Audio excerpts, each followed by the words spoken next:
On a frigid, frost-bitten Belgian morning, December 17th, 1944, the dawn broke over the Ardennes with a brittle, silvery light that reflected off the frost-covered trees and the frozen ground like shards of glass. The air was so cold, it burned as it entered the lungs, turning each breath into a visible plume of mist. Amid this unforgiving landscape, history's mightiest armored monster, a machine of steel, fire, and German engineering, suddenly and utterly ground to a halt. The Tiger II, 70 tons of meticulously engineered lethal power, emblematic of Nazi Germany's technological ambition, sat silent, as if the forest itself had claimed it. Its massive turret, bristling with the fearsome 80 mm gun, remained immobile, and its caterpillar tracks had frozen mid-turn. SS Colonel Yohim Piper,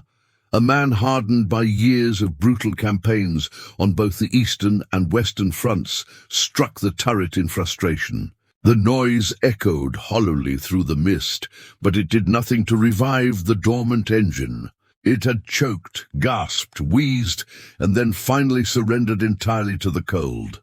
Behind Piper, the once formidable Kampf group of Piper, 67 tanks, dozens of half-tracks, armored personnel carriers, and nearly 5,000 of Germany's elite troops had all become immobilized in a silent tableau of failure. What should have been a terrifying spearhead of mechanized warfare, capable of ripping through American lines like a jagged scythe, had become nothing more than a stranded convoy. The Ardennes forest, with its dark, mist-laden canopy and tangled underbrush, seemed to mock their impotence. This was supposed to be Hitler's last, desperate gamble in the West, the famed Ardennes offensive, later known to history as the Battle of the Bulge. If successful, this thrust could have punched a corridor through Allied defenses, reached the strategically vital Moose River, and perhaps even forced a negotiated shift in the war's momentum. Instead, the Germans were frozen, literally and figuratively, in place, victims not of enemy fire, but of an unthinkably simple yet fatal vulnerability: a lack of fuel. The answer was almost absurd in its simplicity, yet devastating in its implications. Every tank's fuel gauge, every vehicle's meter, glared empty back at them. Not a single liter remained. This wasn't merely a logistical hiccup, it was the manifestation of an Achilles heel that had been gnawing at the German war effort for months. Piper had been aware of Germany's precarious situation from the outset. This operation was not merely a combat mission, it was a desperate scavenger hunt. Every mile the group advanced depended entirely on capturing fuel from the enemy. Germany, the nation that had birthed Blitzkrieg, could no longer fuel its own war machines. Its thunderous promise of rapid armored warfare had been reduced to a tragic game of survival. Through the morning haze, Piper's gaze fell upon the village of Hansfeld, barely a collection of frost-coated houses and narrow cobblestone streets. Nestled at the edge of the forest, it appeared almost untouched by the chaos of war. The village had served as a minor American supply station, hastily abandoned during the Allied withdrawal in the face of the German onslaught. The retreat had been so sudden that small fires still crackled in braziers, smoke curling into the cold air. Cups of coffee were left steaming, untouched, on wooden tables inside half-frozen mess halls. It was a scene suspended in time, and amidst it, like an almost miraculous tableau, lay row upon row of American jerry cans, thousands of them, lined up in regimented precision, a veritable treasure trove of gasoline. Piper's heart skipped a beat. The young officers and NCOs around him immediately began cracking open the cans. The pungent, unmistakable aroma of premium-grade gasoline filled the air, bringing a sense of relief so intense it was almost dizzying. The men's faces, etched with fatigue, frostbite, and grim determination, softened for a brief moment. Relief turned rapidly into a calculated euphoria as the tanks, half-tracks and trucks began to drink greedily of the stolen liquid.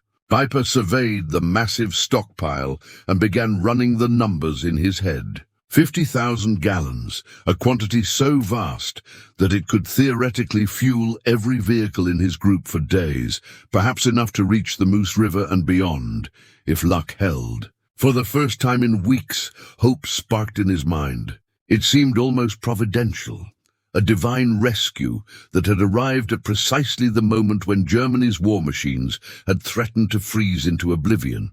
But hope, Piper quickly realized, was a dangerous illusion. As he watched his elite SS troops siphon American fuel into German tanks, a gnawing question began forming, sharp and icy in his mind. Why had the Americans left such a treasure trove so carelessly? Why abandon 50,000 gallons of fuel that could change the course of a battle? The thought struck him like a blow to the chest, chilling him more profoundly than the Belgian winter. It was a harbinger, not a gift, a sign of the enemy's industrial might that Germany could never hope to match. To comprehend the weight of Piper's realization, one had to understand the dire state of the Third Reich in late 1944. The German war machine, so formidable in earlier campaigns, had been systematically gutted by relentless Allied bombing raids targeting fuel production. The sprawling synthetic oil facilities, which had once represented the lifeblood of the Luftwaffe, panzer divisions, and mechanized infantry, were now reduced to ruins. The massive plants at Pulitz, Blackhammer and Brooks were either completely destroyed or operating at a fraction of their former capacity, often below 10%. Albert Speer, Hitler's armaments chief, had been forced to deliver bleak reports to the Führer, proving that Germany no longer possessed the capacity to sustain mechanized warfare. Aircraft were grounded not for lack of pilots, but for lack of fuel. Training programs, which had once provided hundreds of flight hours for Luftwaffe cadets, were slashed to barely 60 hours. The mighty Kriegsmarine, a fleet that had once dominated the seas, was immobilized in harbors, rusting quietly. Even civilian life had been subordinated to fuel scarcity, with driving forbidden and gasoline treated as more precious than gold. The German Empire, which had conquered entire nations with the speed of blitzkrieg, was retreating to horse-drawn wagons and carts to survive. In stark contrast, the United States had become the industrial juggernaut of the free world, with an oil output that dwarfed Germany's. In 1944 alone, the United States extracted a staggering 1.8 billion barrels of crude, while Germany, even including synthetic production and captured Romanian oil, managed a mere 33 million barrels, less than 2% of American production. The East Texas oil fields alone produced more than all Axis-controlled Europe combined. This was not just a disparity, it was an industrial chasm, a gulf impossible to bridge through combat alone. American logistics were as vast and precise as their oil production. While German planners measured fuel in liters, fretting over shortages, the Americans faced a surplus so immense that it demanded entirely new systems for transport and distribution. The Red Ball Express, a network of nearly 6,000 trucks operating continuously across France, moved over 12,500 tons of supplies daily. The fuel consumed by these trucks alone exceeded what an entire German army group could obtain in a month. Beyond trucking, the Allies engineered Operation Pluto, an underwater pipeline stretching across the English Channel, capable of pumping over 1 million gallons of fuel per day from Britain to the front lines in France. From there, a web of distribution networks carried it deep into the European theater, a circulatory system delivering the lifeblood of war with relentless efficiency. By December 1944, American forces were consuming 1.2 million gallons of fuel per day in active operations. Yet their logistics system delivered 1.4 million gallons daily. They were not merely meeting the needs of combat, they were simultaneously adding 200,000 gallons to reserves each day. The 50,000 gallons Piper had stumbled upon in Hansfeld were statistically insignificant, barely 5% of what the Allies were moving every day through France. The enormity of this truth was not lost on Piper. As his men explored the abandoned supply station, they uncovered shipping documents tracing the fuel's journey from a Texas refinery across the Atlantic to New York, shipped to Liverpool, pumped through the English Channel, and transported by truck 400 miles to this modest Belgian village. A 6,000-mile journey, completed in less than 6 weeks. Piper's eyes scanned the documents, his hand crushing them almost reflexively. The reality sank into him like a physical weight. Adding to this revelation, a sergeant fluent in English brought Piper a stack of American newspapers, Stars and Stripes, dated December 15th, only 2 days prior. The headline announced the completion of a new pipeline from Cherbourg to Verdun, capable of delivering 300,000 gallons daily. Piper calculated in horror. A single secondary pipeline alone could transport 6 times the fuel his men were celebrating. Relief evaporated, replaced by a cold, creeping terror. They were not facing another army. They were confronting an industrial colossus whose capacity far exceeded Germany's wildest ambitions. Despite this grim awareness, the German force pressed on. Tanks refueled, engines roared back to life, and Piper's Kampfgruppe surged forward. They struck the village of Bullingen with renewed force, capturing additional American supplies, food, ammunition, and detailed maps. Yet the maps amplified the nightmare rather than alleviating it, revealing fuel depots scattered throughout the region. Everywhere significant, the Americans maintained reserves. Every village, every crossroads, seemed to possess its own strategic cache. The U.S. First Army alone held over 3.5 million gallons in depots behind the front lines, enough to keep the war machine running indefinitely. Piper's fleeting hope at Hansfeld had been shattered not by enemy fire, but by comprehension. The Wehrmacht had become a desperate scavenger army, chasing fuel, while confronting a foe whose industrial might made every German tank and soldier look like a paper soldier in a hurricane.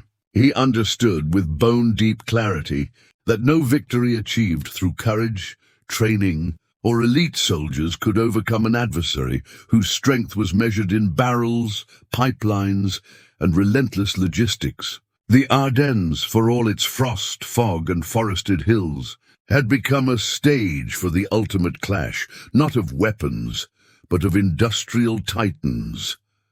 Piper advanced, his forces moving through the snow-laden Ardennes with an intensity born of desperation, the rhythmic clatter of tank treads muffled by frost-crusted ground. The German soldiers, elite veterans of campaigns across Poland, France, and the Eastern Front, were no longer operating as disciplined troops. They were becoming frantic, savage, a mirror of the panic gnawing at their commanders. Morale was frayed by hunger, frostbite, and the gnawing awareness that without fuel, every kilometer they advanced was a march toward inevitable immobilization. In this state, logic and brutality merged. The notorious Malmedy massacre unfolded in this crucible of fear and logistical panic, as SS troops under Piper's command executed 84 defenseless American prisoners. The atrocity was not motivated solely by hatred or ideology. It was born from operational desperation. Piper later justified his actions to himself and others with cold pragmatism. Transporting prisoners required fuel, and fuel was the most precious commodity of all. Each gallon saved for a captive was a mile lost toward the objective, even in committing acts now universally condemned as monstrous. The shadow of Germany's industrial weakness loomed over every decision. By evening on December 17th, The spearhead of Piper's advance reached the outskirts of Stavelot, a small but strategically positioned town. Here, the culmination of their desperate search for fuel presented itself. The sector's largest American fuel installation, a fortress of metal drums, pipes, and tanks that together contained over 2 million gallons of gasoline. To Piper, this was the holy grail of mechanized warfare, the means to power not just a push to the Moose River, but a campaign potentially reaching Antwerp itself. This depot could, in one stroke, transform the Battle of the Bulge from a desperate gamble into a decisive operation. Yet as his lead tanks crested the hill overlooking the sprawling installation, a chilling sight awaited them. American soldiers moved among the jerry cans with methodical precision, but not to defend or evacuate. They were actively destroying it. Captain John Brewster of the 291st Engineer Combat Battalion oversaw this grim work. His orders were simple but absolute. Prevent the Germans from capturing a single drop, even if it meant sacrificing the entire depot. His men poured gasoline across the facility in carefully measured ignition trails, distributing white phosphorus grenades at intervals to guarantee immediate and total combustion. Piper's tanks, their steel hulks gleaming faintly in the waning winter light, reached the hilltop. The world seemed to hold its breath. Captain Brewster gave the signal. A sergeant hurled a grenade, and the landscape erupted. Flames shot hundreds of feet into the sky, consuming fuel, tanks, drums, and infrastructure in a roaring orange column that twisted upward against the grey winter clouds. The smoke plume climbed relentlessly, visible for more than 100 miles, a signal of the Allies' industrial dominance and strategic foresight. The inferno burned for 3 full days, incinerating enough fuel to have carried the German advance to Antwerp and back, enough to sustain an entire army group for weeks. Piper remained atop his command tank, silent, his face illuminated by flickering firelight. One soldier later recounted his quiet, haunted words. "They can afford to incinerate 2 million gallons simply to keep them from us. What are we accomplishing here?" That question resonated not only across the Ardennes, but across the entirety of the German High Command. Similar scenes unfolded simultaneously throughout the front. At Spa, engineers obliterated 2.5 million gallons. At Franchamps, another million vanished in flames. By the end of the battle's opening week, over 8 million gallons of American fuel had been intentionally destroyed to prevent German capture. To German commanders, this represented madness beyond comprehension. 8 million gallons exceeded their entire allocation for the offensive. It was energy sufficient to have shifted the strategic balance of the war. Yet to Americans, it was routine prudence, a tactical safeguard executed with precise calculation and backed by an industrial capacity that rendered loss meaningless. As Piper's troops scavenged the final droplets from immobilized vehicles, another aspect of American logistical supremacy became clear. C-47 transport aircraft conducted hundreds of sorties, airlifting supplies, including 160,000 gallons of gasoline, into surrounded Bastogne. The daily fuel delivered to this single garrison exceeded the total capacity of Piper's entire armored force. The psychological weight of this revelation spread like wildfire from front lines to headquarters. General Hasso von Manteuffel, commander of the 5th Panzer Army, would later write, "When I discovered the Americans had eliminated 8 million gallons of fuel, I understood the offensive had collapsed before truly starting." The physical battles continued, but the contest of industrial capacity, the invisible war of production and logistics, had already been decisively won by the Allies. The statistical reality was unassailable.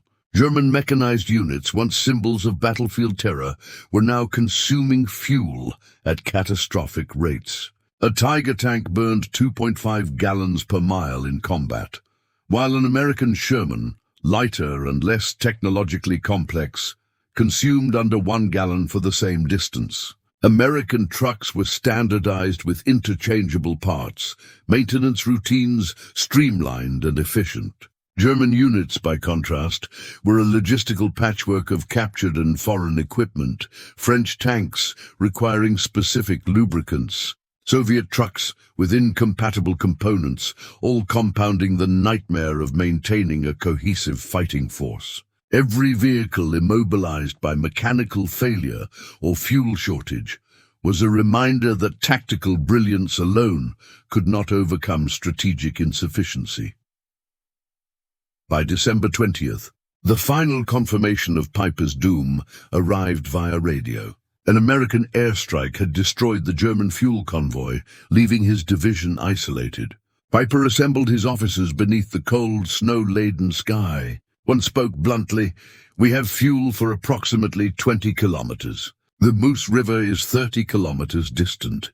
Encircled, encumbered, and condemned, Piper spoke words that captured the essence of Germany's strategic impotence. "We have learned we are confronting an enemy who incinerates more fuel to deny it to us than we were allocated for this entire operation. What we seized at Hansfeld, which appeared miraculous, meant nothing to them. We cannot prevail." 3 days later, on the night of December 23rd, weather conditions finally improved. Fog lifted, revealing the frost-glazed Ardennes to the piercing eye of Allied aircraft. Over 2,000 sorties were launched that day alone. Each P-47 Thunderbolt fighter bomber burned 300 gallons per hour. B-26 Marauder medium bombers consumed 200 gallons. A single day's Allied aerial operations required more aviation fuel than the Luftwaffe could access in an entire month. Piper's predicament had become hopeless. That evening, he issued his final orders. His troops, the Waffen-SS elite, would abandon their armored titans. 39 Tiger and Panther tanks, 70 half-tracks, and over 100 additional vehicles were systematically destroyed from within by explosive charges. Every last drop of fuel was extracted not to fight, but to guarantee that the machines would never be used against the Allies.